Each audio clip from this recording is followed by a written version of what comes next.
প্রত্যেকটা auto driver থেকে শুরু করে প্রত্যেকটা বাস ড্রাইভার পর্যন্ত, প্রত্যেকটা গার্মেন্টস শ্রমিক থেকে শুরু করে প্রত্যেকটা সরকারি চাকরিজীবী পর্যন্ত ঈদের বোনাস পায়।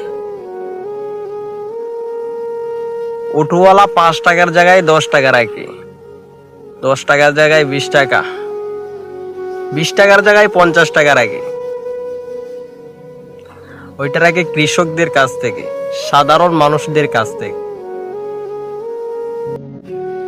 আর ওই গার্মেন্টস শ্রমিক অথবা সরকারি চাকরিজীবী, ওনাদের ওটাও এরকমই। ঈদের শপিং করতে গেলে দেখা যায় 50 টাকার মালটা 100 টাকা রাখে তারা।